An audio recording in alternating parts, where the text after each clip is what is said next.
Hi friends, 8th எபிசோடுக்குள்ள போயிடலாம். 8th எபிசோட starting சீன்ல ஜாபுசா கழுத்துல கக்காஷி கத்தி வச்சிருப்பான். என்னன்னு பார்த்தா அதுவும் வாட்டர் க்ளோன். அவனுக்கு கக்காஷிக்கு பின்னாடி இருந்து ஜாபுசா எட்டி மீச்சிடுறான். அதுக்கப்புறம் கக்காஷி எந்திரிச்சு பார்க்க பேரு வாட்டர் பிரிஷன் ஜுட்ஸு போட்டு லாக் பண்ணிடுறான். அதுக்கப்புறம் ஒரு வாட்டர் க்ளோன் ஜுட்ஸு போட்டு டீம் 7ஐயும் அட்டாக் பண்ண வரான். அப்படி வரும்போது நருட்டோட ஹெட்பேண்டு கீழே விழுந்தது. அதை எடுத்து காலிலே மிதிக்கிறான். கக்காஷி சொல்றான் இங்க இருந்து ஓடிடுங்க அப்படின்னு. சாஸ்கே முன்னாடி ஓடி போய் நான் காப்பாத்தாம போக மாட்டேன் அப்படின்னு சொல்றான்.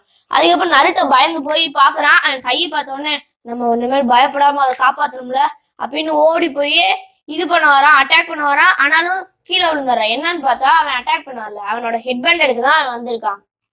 ஹெட்பேண்ட் எடுத்துட்டு சாஸ்கே என்கிட்ட ஒரு பிளான் இருக்கு அப்படின்னு சொல்றான். என்ன பிளான் சாஸ்கே கேக்குறான். அதுக்கப்புறம் அந்த ஓல்டு மேன் பிரிட்ஜ் பில்டர்ட்ட கேக்குறாங்க நாங்க இப்ப என்ன பண்ண அப்படின்னு.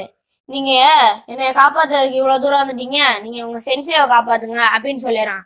சரி இப்ப காப்பாத்துறோம் அப்படின்னு சொல்லி சாஸ்கேவை திரும்பவும் ஜாபுசா வந்து அட்டாக் பண்றான். அதுக்கப்புறம் நருட்டோ சடக்லோன் ஜுட்ஸு போட்டு ஜாபுசா மேல ஏறிடுறான்.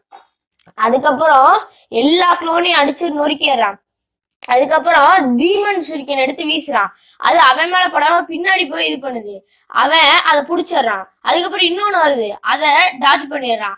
அது என்னன்னு பார்த்தா அது நருட்டோ தான் டிரான்ஸ்மிஷன் ஜுட்ஸு யூஸ் பண்ணி அப்படி மாறி இருக்கான். அதுக்கப்புறம் குணாய் எடுத்து அட்டாக் பண்றான். அந்த எபிசோடு இதோட முடியுது. இந்த எபிசோடு உங்களுக்கு பிடிச்சிருச்சுன்னா லைக் பண்ணுங்க, ஷேர் பண்ணுங்க, கமெண்ட் பண்ணுங்க.